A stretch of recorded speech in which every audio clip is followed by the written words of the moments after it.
Meenakshi Natarajan episode కాంగ్రెస్ను షేక్ చేస్తున్నది. నమ్మక ద్రోహం చేసింది తెలంగాణ నేతలేనని రాహుల్ గాంధీ వద్ద ఆమె వాపోయినట్టు తెలుస్తోంది. ఈ నేపథ్యంలో ఢిల్లీలో తెలంగాణ నేతలపై రాహుల్ సీరియస్ అయ్యారని సమాచారం. ఇటు టీపీసీసీ చీఫ్ సైతం మీనాక్షి నామినేషన్ తిరస్కరణ వ్యవహారంపై ఘాటుగా స్పందించారు. మహేష్ గౌడ్ వ్యాఖ్యలను బట్టి త్వరలోనే లీకు వీరుల పేర్లు బయటకొచ్చే అవకాశం కనిపిస్తున్నది.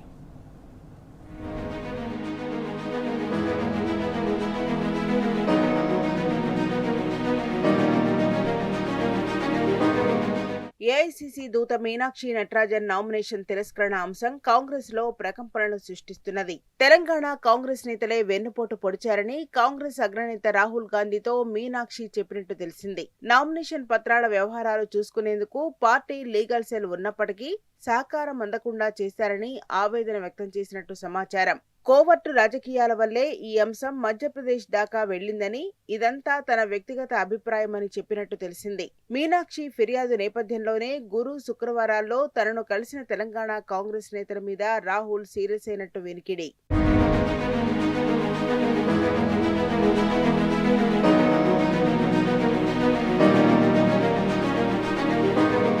మరోవైపు మీనాక్షి నటరాజన్ ఎపిసోడ్పై టీపీసీసీ అధ్యక్షుడు మహేష్ కుమార్ గౌడ్ శనివారం మరోసారి కీలక వ్యాఖ్యలు చేశారు. కాంగ్రెస్ లో ఉంటూ నష్టం కలిగిస్తున్న వారిపై ఘాటుగా స్పందించారు. పార్టీ అంతర్గత సమాచారం, వ్యూహాలను బయటకు చేరవేస్తున్న వ్యక్తులపై తీవ్ర ఆగ్రహం వ్యక్తం చేశారు. మీనాక్షి నామినేషన్ తిరస్కరణ అంశాన్ని పార్టీ అధిష్టానంతో పాటు రాష్ట్ర నాయకత్వం కూడా చాలా సీరియస్ గా తీసుకున్నదని మహేష్ గౌడ్ చెప్పారు. దీని వెనక అసలేం జరిగిందనే కోణంలో ఇప్పటికే అంతర్గత విచారణ ముమ్మరంగా సాగుతున్నదని చెప్పారు. కాంగ్రెస్ లో ఉంటూనే ప్రతిపక్షాలకు మేలు చేస్తున్న కోవట్లెవరో గుర్తించే పనిలో నాయకత్వం ఉన్నదన్నారు.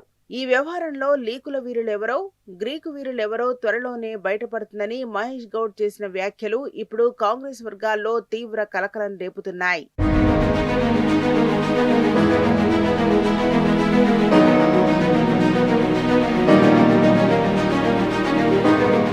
మీనాక్షి నటరాజన్ నామినేషన్ తిరస్కరణకు కారణమైన బాధ్యులు కాంగ్రెస్ పార్టీకి నమ్మక ద్రోహం చేసిన కోవట్లపై అధిష్టానం కఠిన చర్యలకు సిద్ధమవుతున్నదని మహేష్ గౌడ్ వ్యాఖ్యల ద్వారా స్పష్టమవుతున్నది. త్వరలోనే ఈ లీకుల వెనుక ఉన్న అసలు సూత్రధారుల పేర్లు బయటకు వచ్చే అవకాశమున్నది.